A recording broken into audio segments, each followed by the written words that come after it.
You know, if you're a startup founder, you've faced this classic dilemma. You need the cash to bring your vision to life, but the price for that cash, well, it's often pieces of your own company. Today, we're going to talk about how to get the funding you need without giving up the very thing you're fighting for, control. So let's get right into it. Right? This is the question that literally keeps founders up at night. The pressure to raise money and raise it fast can feel overwhelming. It often seems like you have no choice but to give away huge chunks of your equity. But what if I told you there's another way? A smarter way. So, look at the left. That's the typical path. You trade away your ownership when your company is still just an idea, maybe a pitch deck, but on the right, that's what we're talking about today. It's about methodically building real, actual, defensible value first. That way, when you do sit down with investors, you're not just asking for a handout, you're negotiating from a position of strength.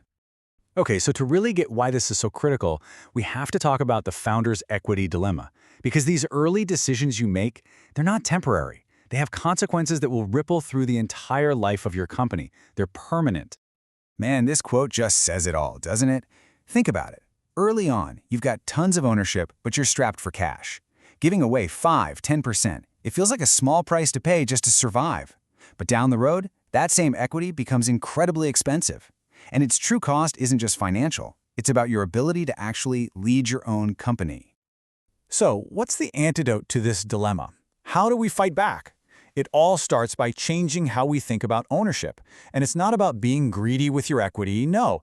It's about seeing it for what it is, a strategic asset. It's all about leverage. And here's the bottom line. When you own more of your company, you hold on to the power to make those bold, gut-wrenching calls. You can pivot without asking for permission. You get to stay focused on the long-term vision instead of just chasing short-term metrics to keep your investors happy. This right here, it just drives home how permanent this all is. Your cap table, it's not a Google Doc you can just go back and edit later.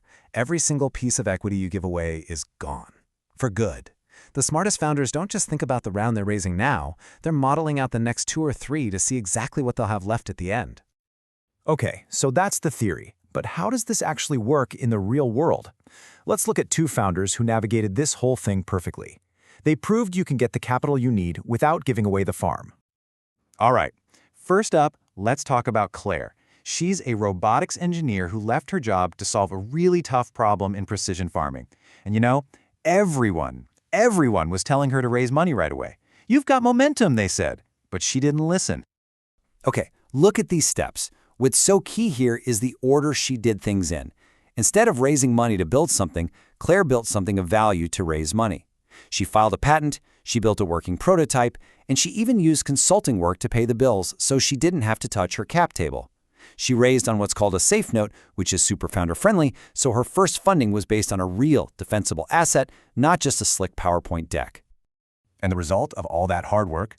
After her seed round, a stage where a lot of founders have already given up 20, maybe 30%, Claire still owned over 80% of her own company. I mean, come on. That is the power of being patient and strategic. Okay, next up, we've got Annika. And get this, she started her machine learning company completely alone. No co-founder, 0 investors. It was just her code, and this incredible grasp of the tech. So Annika, she basically ran a similar playbook, but with her own twist. She created her leverage through intellectual property, filing 3 patents. But then she went a step further. She landed early pilot contracts and used that revenue to fund herself. So by the time she finally decided to raise, she wasn't coming in with her hat in her hand. She was ready, and she was the one calling the shots. And the payoff for playing the long game? She raised over $1 million and still kept more than 75% of her company. Why? Because she'd already proven the value was there before she ever asked an investor to write a check. So when you look at Claire and Annika's stories, you see this powerful strategy emerge. And the secret weapon here? It's not about avoiding investors altogether. It's about completely flipping the script, changing the whole dynamic of that conversation before you even sit down at the table. All right, so you're probably thinking, how do I do this? Well, here's your playbook. This is your leverage checklist. Every single one of these, from a patent filing to a signed letter of intent from a customer, is a piece of tangible evidence. It takes risk off the table for an investor and elevates you from just a founder with an idea to a founder with a defensible asset. I absolutely love this quote. It just turns the whole idea on its head, right?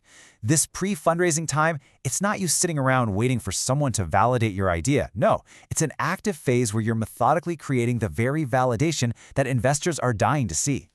And this really gets to the core of it all. It's about how you think about using capital. The smart path on the left is about funding progress, using that money to make your tech stronger and deepen your moat, just like Claire did. The usual way, that's just funding speed. It's like flooring the gas pedal before you've even checked if the engine is built to last. So when you boil it all down, what we're really talking about is a huge shift in your mindset.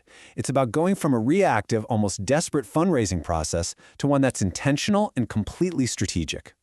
And here it is, the big idea right here. Stop asking how fast can I get a check. Instead, ask yourself, what is the single most valuable thing I can build right now to create real leverage?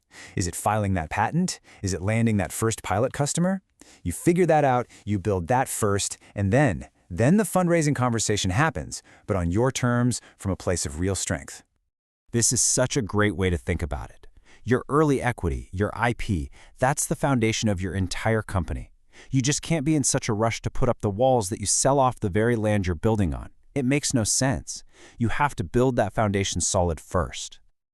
So I want to leave you with this one question to think about. The real question isn't if you'll raise or how much you'll raise. The most important question you can ask yourself is, what real, tangible, defensible value am I going to create before I even think about signing a term sheet? Because that is the difference between raising smart and just raising fast.